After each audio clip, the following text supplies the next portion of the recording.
And good morning. Well, good afternoon. We are now live. Welcome to Talk on Race, Beauty Redefined. As always, we're going to start with the land acknowledgement. The Lower Cape Fear YWCA serves the people located within the Lower Cape Fear region. This land once thrived with life from indigenous peoples, known today as the Cape Fear Indians and the Waccamaw Siouan tribe, Indian people. Living in established settlements along the Cape Fear River and Lake Waccamaw, along with many other established sites in the region. We need to protect and honor the history of these places. Indigenous people are not relics of the past. They are still here, continuing to demonstrate their talents and gifts amidst a backdrop of ongoing colonialism and oppression. They are worth celebrating.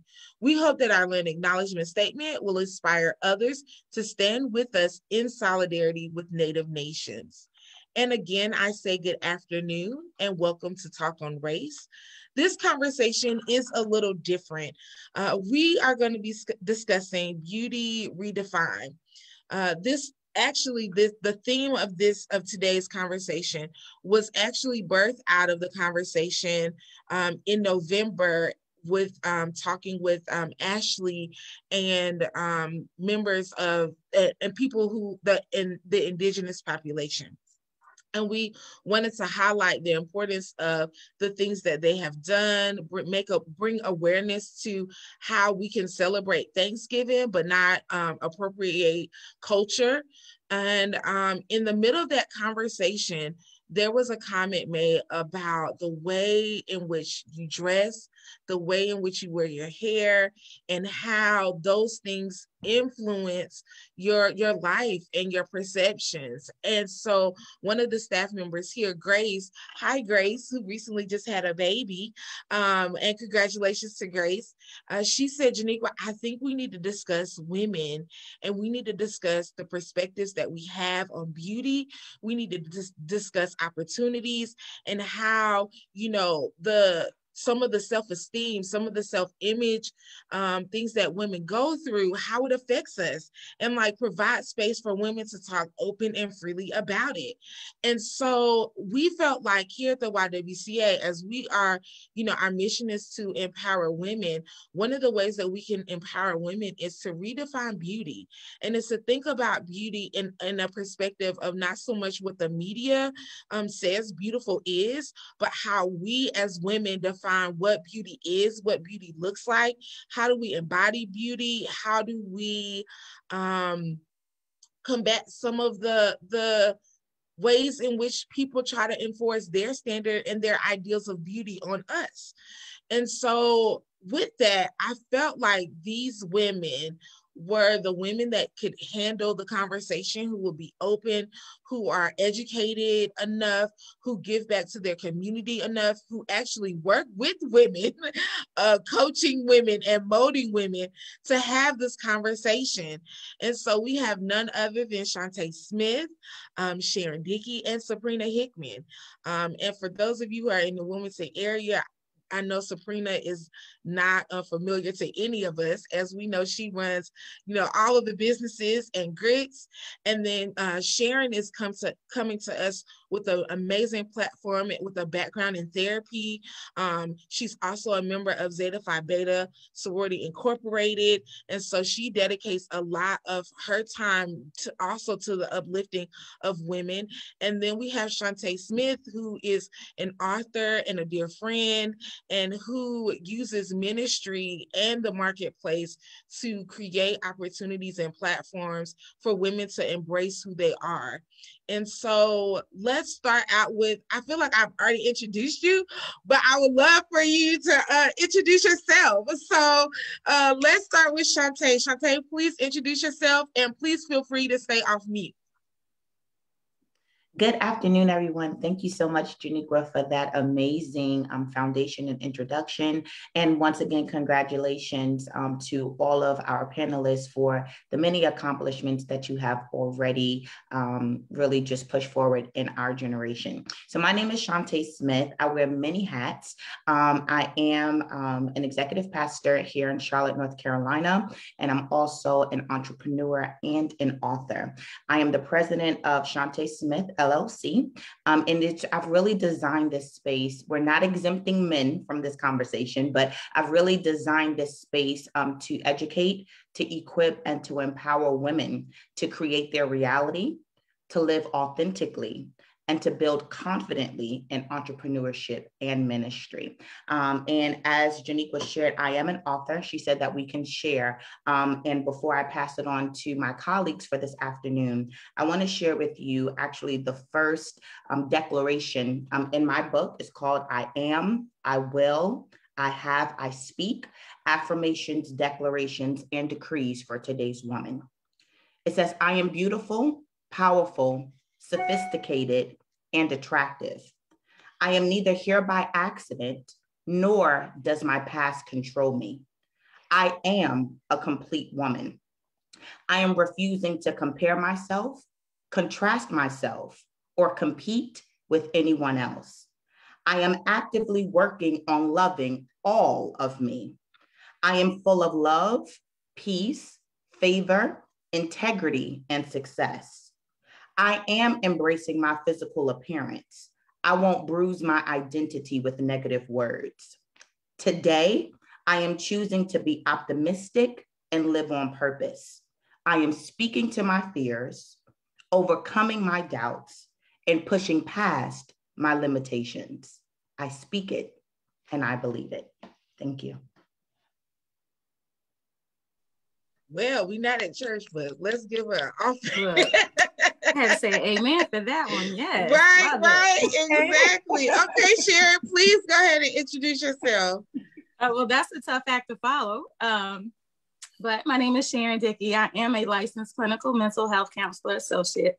I do work for a Coastal Horizon Center. So I'm a family-centered treatment therapist. I've also done intensive in-home. So I work with adolescents and teens. I'm also a self-published author. I have 2 books, actually. So one is My Reason Why, which is my memoir. And then the other one is called What is Your Price of Admission, which is a book I wrote to inspire and encourage you to find your purpose and be your best self. So I wear a lot of hats as well. But I find most joy just being of service in the community. So that's me. Thank you, Sharon. Thank you, Sharon. And come on, Miss Sabrina. Oh, hello, everyone. I'm Sabrina Hickman. Yes, you've kind of already introduced me, but I'm going to summarize it the shortest way that I can possibly do it. I help women heal. That's my passion. That's my life mission. I also create and I've created platforms consistently, I don't know, well over a decade now, for women and others just to showcase their gifts, talents, their God-given gifts, whether it's speaking, poem, fashion, a variety of things. And so it doesn't matter how many hats I wear. I am an entrepreneur and I'm a creative. So it doesn't matter how many hats I wear. It's always the same underlying mission. I help women heal. I'm called to women. The guys, you get the blessing in the midst of me helping the women. Happy wife, I always say. So help the women out. The guys will follow like this. So all we got to do is make sure that we heal here and here. So we get our mind right, our heart right. And that's what I always push for, inward beauty. That inner beauty will reign supreme. That's how a woman who you wouldn't even know, who could be dressed in a turtleneck and long pants and just covered up, can walk into a room and everyone gravitates towards her. She doesn't have to be half naked to walk in to get the attention that she needs. She doesn't even seek the attention. So when you really work on that inner self, that self-care, it reigns supreme. It will cut through every single thing. So that's what I push with my clients. I do coaching. I just published an anthology, creating another platform for women and a guy. So for my nurses, I'm a registered nurse by trade. And so I'm a nurse entrepreneur, but I have,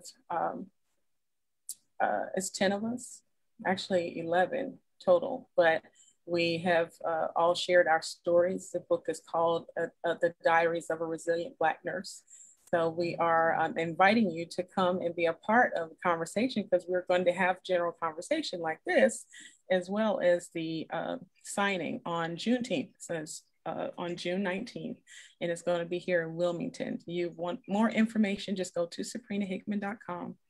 You want to find out more about me, you can go there or Google, whichever. Well, thank you so much. As y'all see, this panel is amazing. And through each of their reflections of who they are and what they do, you can tell that they are committed to the empowerment of women. So to start the conversation off, how has your definition of beauty influenced the people that you serve? You know, what does that look like on a day-to-day basis?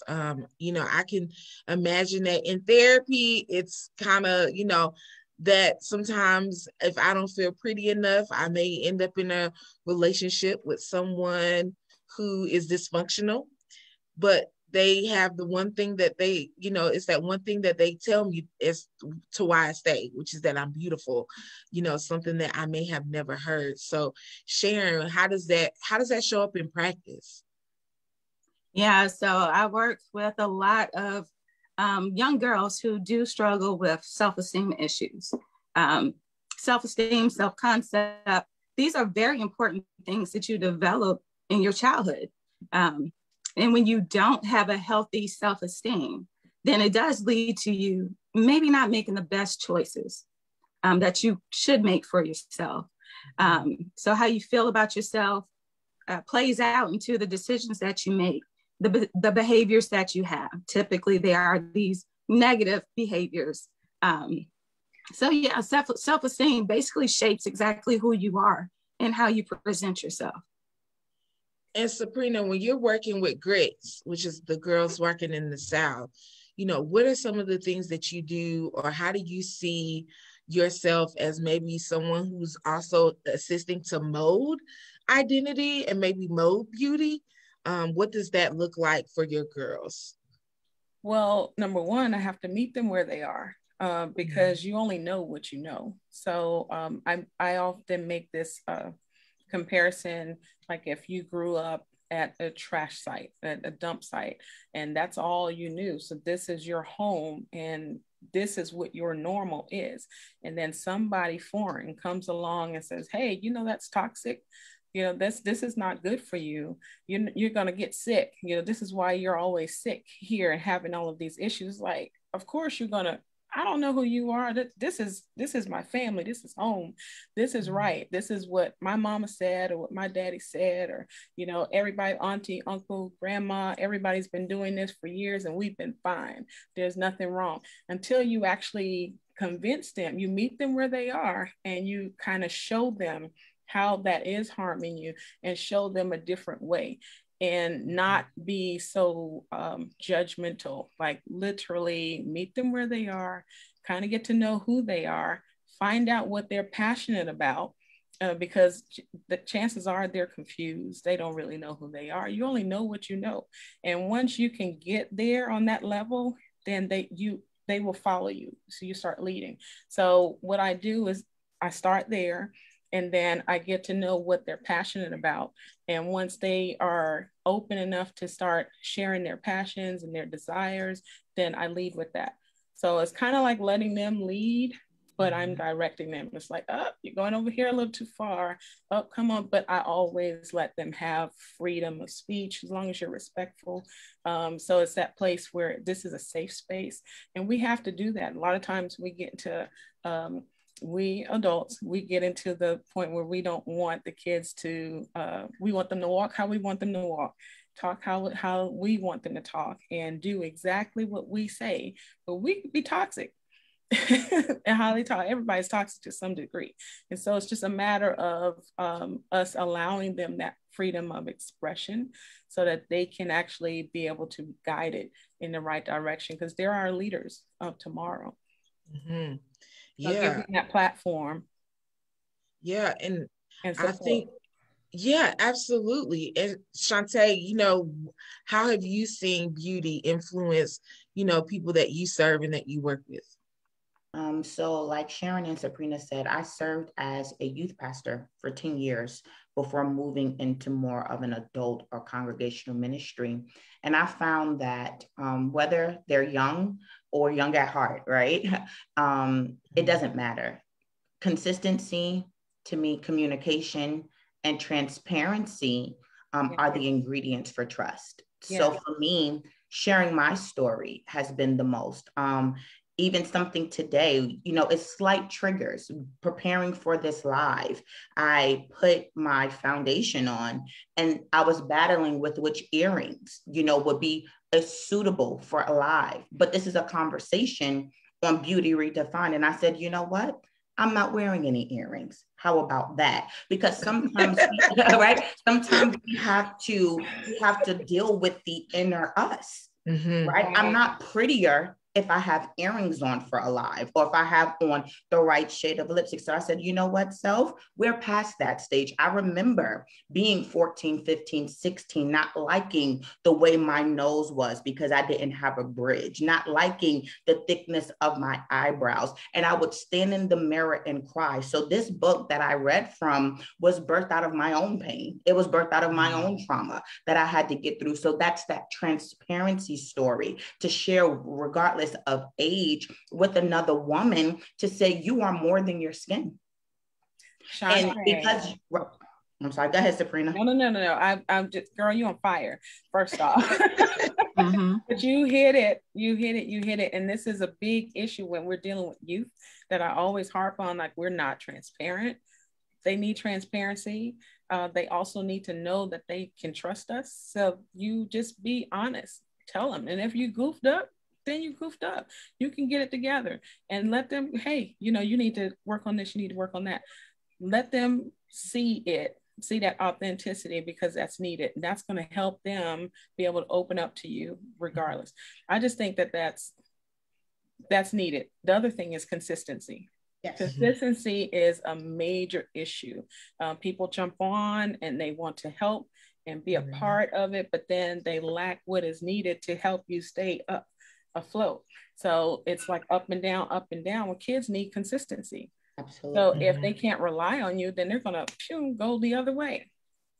Similar to what you were talking about, Sabrina, meeting them where they are at, let's say, that trash site, whatever it is, whether your trash site is a mansion, right? Or it's, you know, in the urban community, it doesn't matter, right?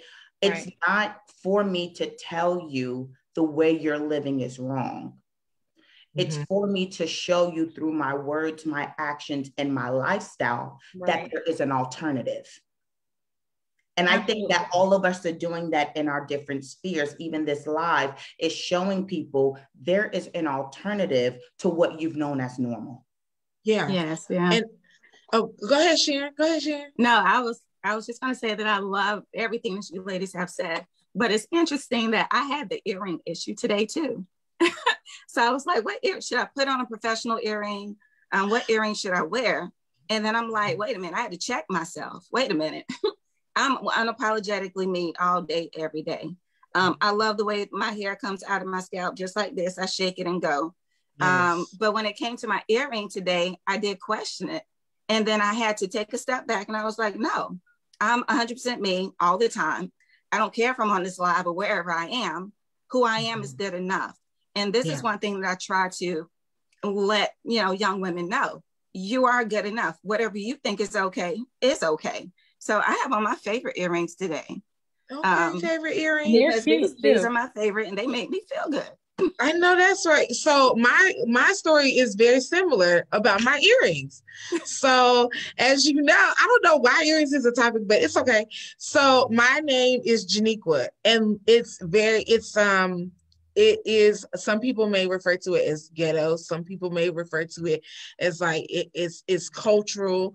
And I struggle a lot with my name. I struggled a lot with applying for jobs and abbreviating my name, putting just a J Palmer, putting Jay Palmer, trying to go by my middle name. And so my husband said to me one day, he had actually bought me some hoop earrings. And I was like, I can't wear hoop earrings. My name is already Janiqua. Like, I gotta slim it down, And he said, honey, if Michelle Obama can wear hoops, so can you. And I paused for a second, and then I received the Ivy box, and in our Ivy box, there were these hoop earrings. And I looked at them and I just absolutely loved them. And what I had to say to myself is, I don't care what the perception of me is. Because sometimes when people see my name on paper, they have a perception of me. One time I was at an internship, and people said to me, oh, we thought you were going to come in with big gold bangles, a gold tooth, and like talking loud and speaking improper English. And when I came, I had a nice little bun, I had little pearl studs, and I was like, good morning, and what I've had to struggle with is like, I can't let people define what my image is. And whether I wear hoops, whether I have braids, whether I lock it, whether I wear my natural fro, whether I have my curls in, whether I blow my hair out and I'm slayed like Michelle Obama, regardless, like none of it can define my beauty, because my beauty ultimately is always shining from the inside out. Correct. And so, when I speak to young women and young girls who have names like mine that are ethnic and they struggle, my thing is like, be proud of your name. Your mother named you that for a reason. And it's not something that you need to shy away from, but it is something that people may say like, unprofessional. That's a colorful word that people like to use. With the whole Crown Act thing, like, am I allowed to come into my office with my natural hair, or do I need to have a press out? Like, all of these things are, I think, things and conversations that women are having internally, but I don't know if women are having it externally. So what other types of things maybe did you think about, or other influences around beauty have you had other than your earrings? Well, you touched on the hair part. I mean, look at me. I got blue hair and it's locks. And it's beautiful. It is, and thank you, by the way. But a few years ago, I struggled with that when I first started. So when I started, I locked in 2003. So that was my first time. But when I was doing it during that process, everybody who goes through locks, there's a lock journey. There's a process. So I call it, do I love me journey? Do I love me phase, should I say? Because if other people are already looking at you like, oh, you need to go and put a perm in your hair, or how long are you going to have those things in, or are you going to lock? You shouldn't do that because you'll never find a job. I was told that by a fellow nurse, at that time, who looked like me. And I just didn't receive that. And I've never had a problem finding a job ever. And so it's just, people are still reaching out to me today. So I think once you get free from that, what other people have put in your head, you'll be good to go. But yeah, my hair might be yellow tomorrow. I don't know. It is a surprise. You really never know with your hair color. And I love it. I love the surprise of it, because I think, we should have the autonomy to express how we feel. We should have the autonomy to wear locks or braids or froze or bald even, right. Sharon, how do you see maybe hair also playing out with your clients? Yeah, so we get a lot of information from media, right? So what does media tell me about how I should look? Does media tell me that my hair should be straight? It should be relaxed? It should be blonde? What does media tell me? These social media, things that we are kids. are tuned into 24 hours a day. Almost. They almost don't even go to sleep because they are on TikTok or whatever, looking at what the latest trend is. And a lot of these media influences they come from a stereotype. They come from a Eurocentric viewpoint a lot of the times. And we get these mixed messages that don't coincide with who we really are. So I work with, children of all races, but still, it doesn't even matter what culture you come from. We still pretty much get the same type of streamlined idea of what beauty is from media. So helping someone be more confident with who they are and presenting as their real authentic self, which is something you ladies talked about, is hugely important. You got to know who you are, and that confidence has to come from within. And the people that you are around, they play into that a lot. So your parents, what did your parents tell you when you were growing up? For me, I have to say, shout out to my parents. I grew up with the I am statements. So Shantae, when you were reading those I am statements, my mom had me in the mirror saying, I am beautiful, way before the help. This was back in the 80s, okay? So way before the help, I was already doing the I am beautiful, I am smart in the mirror. My dad, I'm a daddy's girl. I have a healthy dose of self-esteem because of him. You are beautiful, you are beautiful. But more importantly, they focused on the things that I did that was beautiful. Oh, you played the clarinet so beautiful, play it again. You played the piano, that was a beautiful song you played, do that again. You said that Easter speech very beautifully in church today. Whatever it was positive that I did, they equated it to the word beautiful.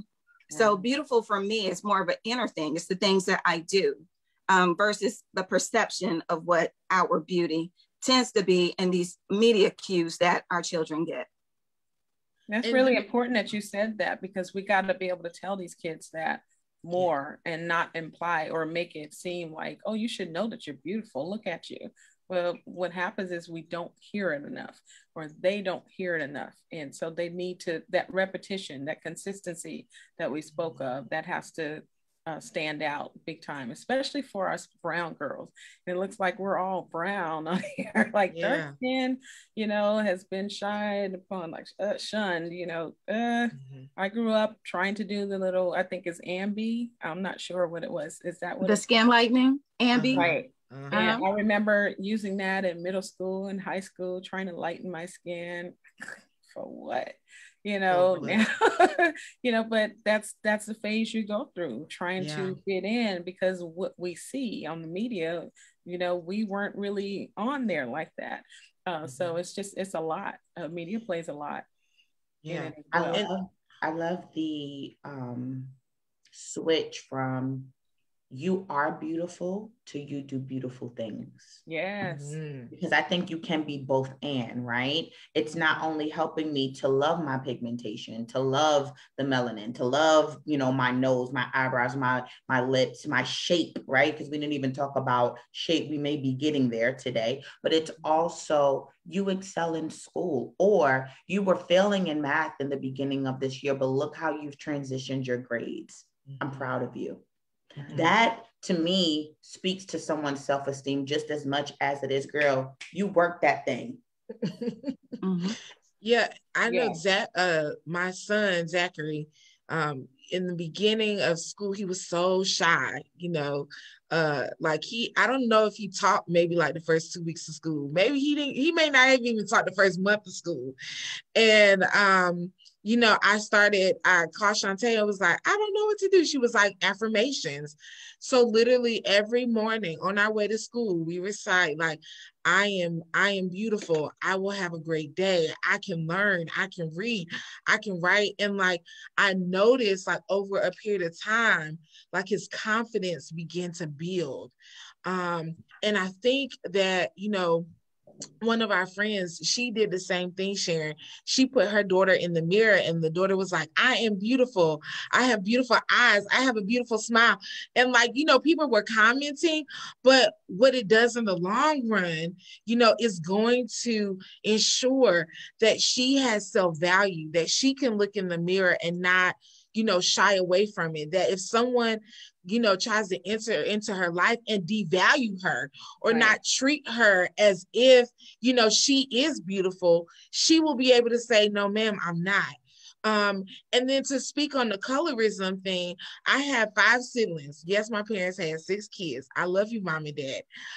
And we range the spectrum. Like, I have a sister that is light skinned. I have a brother who's dark skinned. I have another sister who's dark. Like, we are the spectrum of brown. And I remember someone had made a comment and my mom just wouldn't stand for it. My mom was like, we don't talk about color. We embrace every brown in this house. And I remember it being so like, mama, like, calm down. But what it taught me, or at least the impression that it made on my head, is that when I hear colorist comments, I'm like, that's not right. Because my mama said that's not right. My mama said everybody's beautiful, no matter what shade of brown they are. But then, when you look at how in Hollywood, like, certain actresses are paid more if they're lighter, or like some people get the role if they're lighter. Even for, women who have body image, and I know Shantae was about to talk about body image some, I'm a thick girl. And so, like, I remember wanting to be a cheerleader and it was like, we don't buy uniforms in your size. And like, like I was crushed, like, oh, y'all can't have thick cheerleaders. And then I get to the HBCU and I see girls thicker than me out on the floor, right. That, like, and so one of the things that I will say that has also influenced my self-esteem and my beauty in the positive way has been attending a historically Black college where I saw professors like me, I saw chaplains like me, I saw doctors like me, I saw cheerleaders and baseball coaches and volleyball coaches who all look like me, who were various sizes and shapes, skin tones and colors. But I do know once I attended the PWI, that perspective and that reflection was very slim. I don't know if anybody wants to piggyback on that part, but I can definitely identify with that. So I am an alumni of North Carolina A&T State University. Have you pride? We went to Benny. We went to Benny College, so we across the street. Yes, hey, homegirl, yes.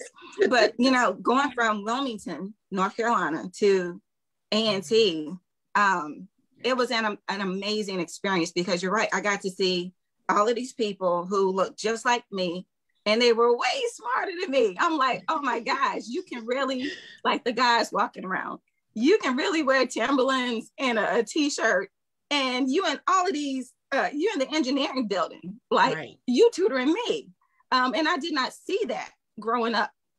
So it was an experience, a cultural experience, and it was empowering to be able to see that, hey, everything that I thought was really going on in the world really isn't, because I get to see and interact with these people every day.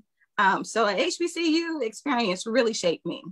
The work that I do in my sorority, actually, I'm the advisor for Zeta Phi Beta Sorority Incorporated, Untitled Chapter on UNCW's campus. And I get to see something totally different at UNCW. I can't even relate because my experience at an HBCU was so different. It's almost like I really don't even understand, like, it's 2021, what's going on? I need y'all to catch up. What's really going on? Yeah. So yeah. And one other thing I wanted to say, I do a lot of work with teens and self-esteem. And when you were saying how the affirmations, how important those affirmations are, you do have to like say it until you believe it, because you don't always have people around you to pour into you. At my HBCU, my teachers, they knew me and they would pour into me. So those experiences are very, very important. Well, all of you Aggie pride on here, I just want y'all to know. Okay, Norfolk State University. I started to go to Norfolk State for my master's, so I love Norfolk State. We still love you. You can always come. We welcome you, okay? I just wanted to say that Behold. All right. Listen, I was in the band also. So marching Spartan Legion, shout out to them. But we had all sizes in there. And when I say, you know, when you said you got to the HBCU and, you know, thick girls was all, you know, that's what it was. But in the band, yes, we did all kinds of stuff. And even the tuba players were huge, like they could play football, you know, like, but we all did these splits and, you know, we ran every day. We were fit. So thick and fit, you know, it was not an uncommon thing. So for you to say, oh, you can't do this and you can't do that. Yeah, I had to climb up a pole, ran around campus, and I was a big girl, you know, and we did it every day. So, every day. You know, it changes your perspective, you know, things that you've grown up seeing. You didn't see us too much in considered athletes, or couldn't be on the cheerleading team, you know. But of course you get in college, it's like a different world, you know, when literally a different world. And seeing that show, that's another thing, inspiration for a lot of us with going to college, growing up in the 80s. So but I take all of those experiences, even with the Huxtables and, you know, this all these make-believe families, but all of that's inside of us. And I'm certain that it comes out like when we get ready to mentor teens, or and you see a troubled youth somewhere, you're trying to intervene, or even with an adult who still has a troubled youth mindset. We have a lot of that. I call them broken little girls trapped in a grown woman's body, because that's what it is. So their mindset has not caught up with that of what the body puts out. So they look like adults and they kind of seem like they are, you dress like it, but when you start to engage in conversation, you're realizing that they're still trapped as a child. And the problem is they have kids. And so their kids, I mean, you're on this. So now what happens is they get caught up trying to be their kid's best friend, BFF. So then now the kid no longer has that mentor, that mother figure, that structure, that consistency, that leadership, you know, because now y'all are buddies. And then also, while we're buddies, let me give you this. So now you got access to the World Wide Web, to everything now, and there's no regulation here, you know, so we can continue to do all kinds of things there. And this is the babysitter. So there are so many different layers to us not knowing who we are, and understanding the beauty that we carry inside of us, but also understanding our gifts, like what we're called here, what our purpose. And if we knew that, we would naturally push that over to those who we serve, meaning our kids, our co-workers. If we're in leadership or management in corporate, your department is going to be better operated. You know, it's like they don't understand how all of that will spill in. Even when you make bigger decisions, if you're in media or something, like, hey, your mindset's going to be different. So the ideas that you come up with in your businesses and whatnot, it's going to reflect that of who you really are inside, and you won't fall for anything. You won't walk through every door. You won't fall for all the peanut gallery over there. You're just focused. It makes a big difference, and it makes you stand out. Yeah. Similar to your point when you first started, Sabrina, you were talking about if a woman comes in with a turtleneck and long pants, meaning that she's fully covered, right. That she can walk into a room and basically shift the atmosphere, right? Like everyone is, you know, you can kind of feel that energy that fills the room. I think that the four of us are doing it in our spheres of influence, but I guess you can say secondary theme that I hear us building is just raising a standard, setting a standard, and then raising a standard. Of course, Janiqua and I, we both went to Bennett College for Women in Greensboro, North Carolina. And I remember after graduation, she went to Duke and I went to Harvard. Totally different world. We called each other like, oh, what is happening? What has happened, you know? But I remember being, you know, in my first year of my MDiv program, and I had these Senegalese twists, 20 inches all the way down my back. And I walked in the admissions office and they were like, we didn't even recruit at your school. We need more people like you. And I have found that my life's work is to teach people that I am not an anomaly. You know, there are so many more like me. Your eyes are not open. Your ears are not hurt. You don't want to hear some of the conversations. So I've been doing my due diligence to teach in ministry, to teach in the marketplace, that it just doesn't have to be a few of us. You know, like there's an army of people where I come from. You get what I'm saying? We had 500 strong, even though we were a small liberal arts college. In those 4 years, there was no way that you can tell us we could not be. Right. Because I see so many examples of people doing it in real time. And I think where we are is I love, even when I turn on the news, even though I don't watch it that often, but when I see anchors now on MSNBC and seeing it, like we are literally violently pushing back the borders. Like y'all are not going to keep us in the corner to the right. We are going to influence every mountain, you know, and we're really going to go into education and arts and media, you know, and entertainment and the medical field and marketplace, because we need to show the world not only is it just okay to have 2 or 3 of us to say you have diversity, right? But we're smart and we're educated and we have influence. And it's not just, oh, this was nice to find this one. No, let's create an entire generation of people that can come behind us that are confident in the skin that they're in and in the words that they can speak. I'm sorry, I feel like that fire is brewing again, but I'm very passionate. And you know, Shantae, as you talk about seeing the media, I feel like even though the media does have a long way to go, we've come so far. Yeah. Like the fact that I can shop at Sheen Curve or I can go to Torrid. Like I have options of places that I can go to get cute clothes for my size. That like it's not just Talbots anymore. Like that there are options. You know, because I mean, you know, Sharon, you laughing, but you know, forgot about Talbots. Yeah, I mean, sometimes it was just a moo-moo. Like that was your option. It was a moo-moo and a black bathing suit, and the bathing suit was a one piece. You know, now there are 2 pieces that come in every size, and I'm here for it because I'm like, yes, ladies, we are thick, and we don't have to, you know, put ourselves in this long cover-up bathing suit that got the skirt down to your knees, and you know, like. There, you know, I mean, I remember when those were the options. And I appreciate the fact that now I can scroll through Instagram or Facebook and there are women of all sizes. Yeah. I mean, all sizes. There was one girl I saw on TikTok, and Sharon, I am the TikTok person that be sitting there scrolling through TikTok, but she made a whole shirt out of like a whole like a tank top out of a shirt, like a jacket. She twisted it and turned it, and I was like, oh my God, that looks so good. But just to see that like there are women of all sizes embracing themselves. I don't know, do y'all remember when America's Next Top Model first started?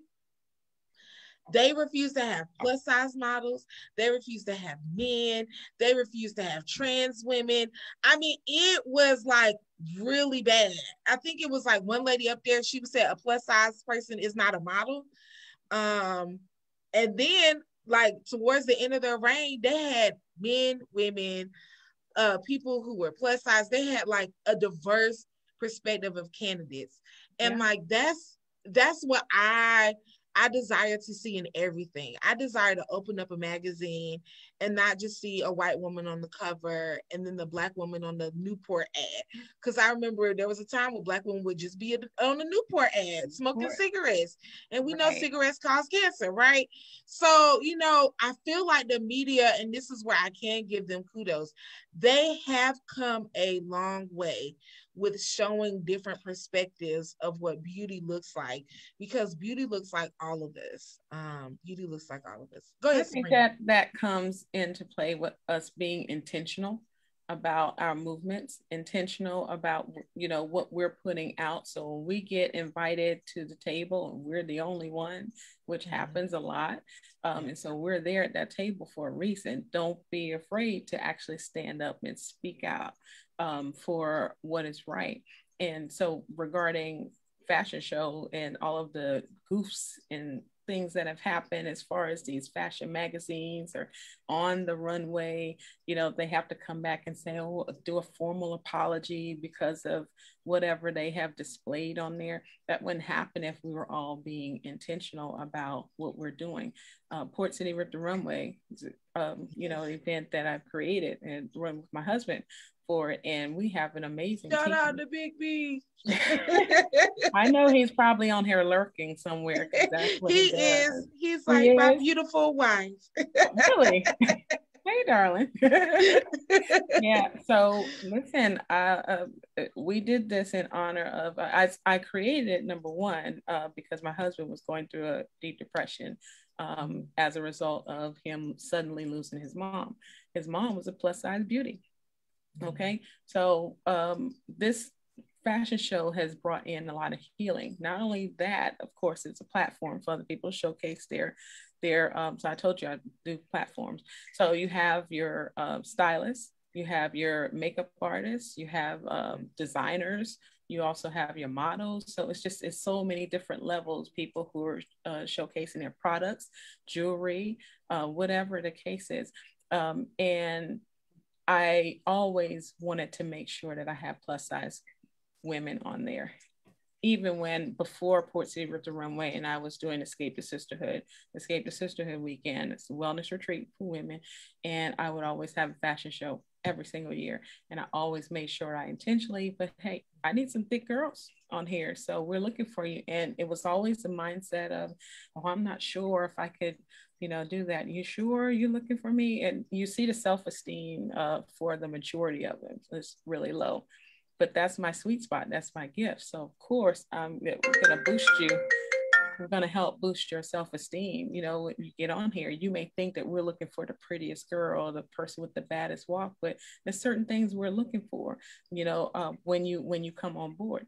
And the transformation is always amazing because behind the scenes, there's so much that goes on and it's truly transformational. So it's a family feel afterwards, and we're just bringing what we know. So this is who me and my husband are, and so we're hospitable, we're lovable, or we like to have fun, but we want to be inclusive as well, and especially for our curvy people. You know, I'm curvy, his mom was curvy, so why wouldn't we have curvy people on there? And I remember one particular lady that we had on the runway. She was short and her stature was round, and she just said, well, I didn't know if I was gonna be. She actually turned out to be the perfect person because she was shaped just like my mother-in-law, just like her, and it was like striking. And so just putting her in that position and allowing her chance to work on her walking and her self-esteem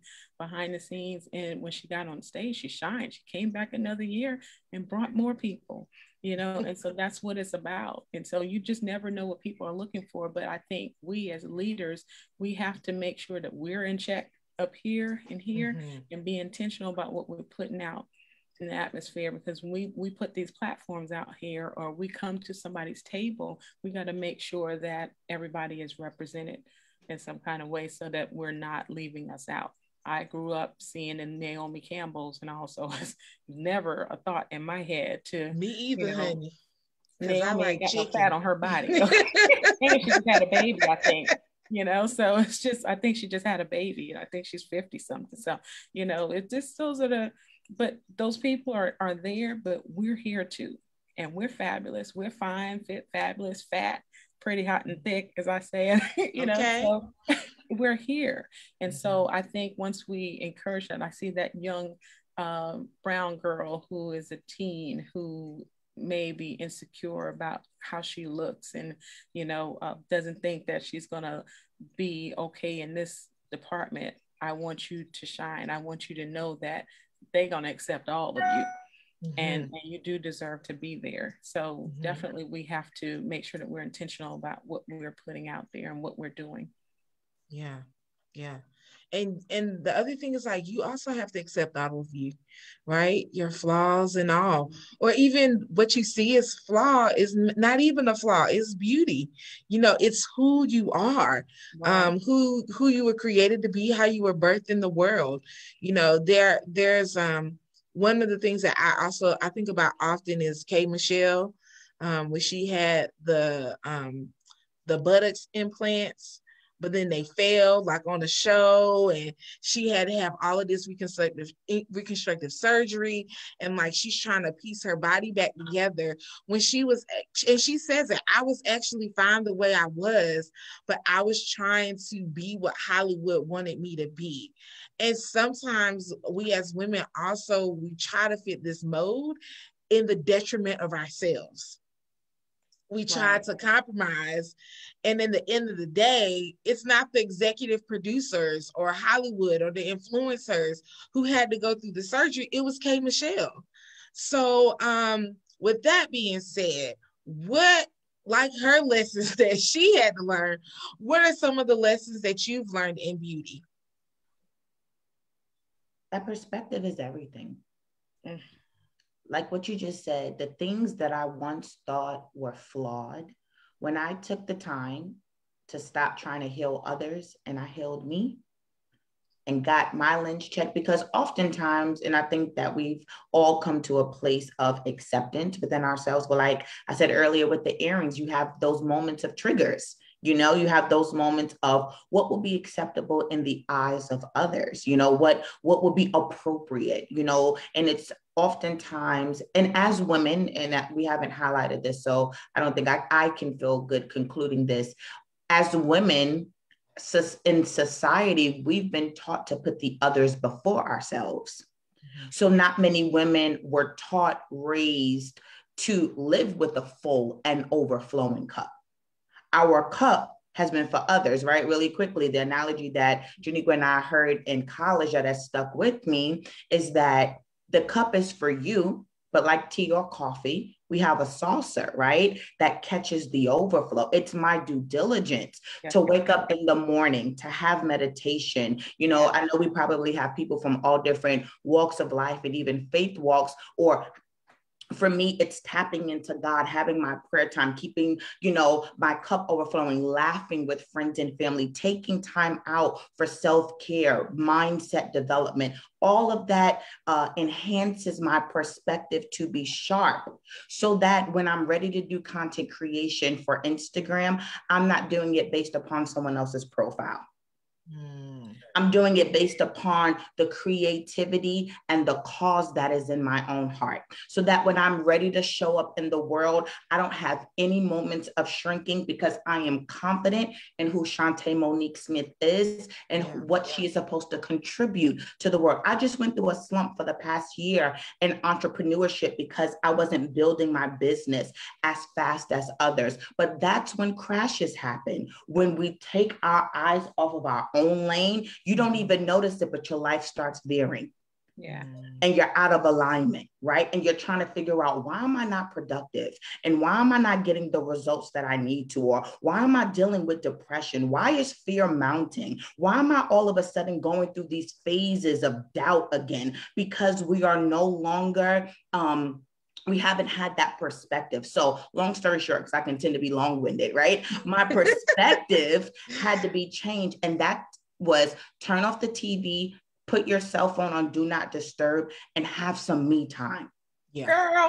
Because when you're tired, right? When you're tired, when you're overwhelmed, when you are a yes person and you're doing all these other things, you forget about you. And if you forget about you, nothing and no one that you're serving is getting the best of you. So to be effective, to be consistent, and to show up authentically, you need you time. Child. Absolutely. I just did a whole Sunday school lesson on that right there. All of that. I promise you, on Sunday, I literally just did. So you better preach. Right? Preach, take. Yeah. They call her Pastor Tay in Charlotte. I can definitely identify with everything that you said, Shantae, especially with the self-care and all of those things. They are so important. So you do have to make sure that your cup is full so that you can pour into other people. So I always say you can't pour from an empty cup. You do have to take care of yourself. I would say that I definitely can identify with being the only person at the table a lot of the times, or maybe one of two, and having the courage to just be who you are is it can be challenging at times, especially when you are the only person. So having that courage to just be yourself, but also having that solid foundation and knowing who you are and where are you going, because you have focused on yourself and you've done that work. It's important. Yeah. Okay, Sabrina. Girl, listen, because we're gonna go over. I just I'm we just right can't here go rocking. over. I'm rocking. I'm rocking. Listen, girl, I'm trying not to. Girl, you on fire, okay? Me and you gonna have to connect, Shantae and Sharon. We got to do this again. Ditto everything that y'all have said.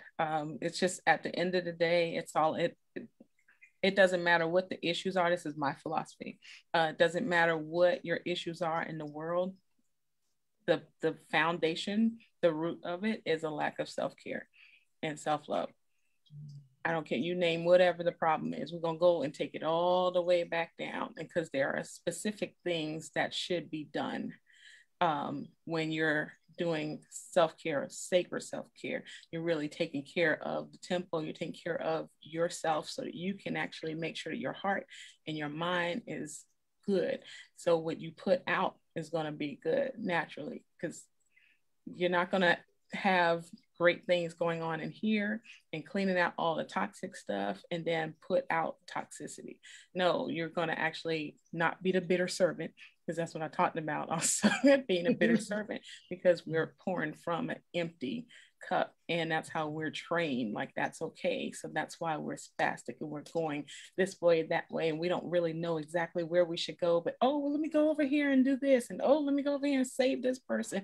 No, put your blinders on so that you're not paying attention to what whoever is doing on that side, and you're just simply focused. And that's when you're in your zone. Purpose wins every time. You're not going to be a bitter servant if you are literally doing what you are called to do, because it energizes you. And so you're going to naturally refill. You're going to have to be able to stop so you can refill. Got to be intentional about that. So it just matters. And when you work on yourself and you repair whatever those emotional wounds are that's been there for a long time, not just patch it, not just put a Band-Aid over it.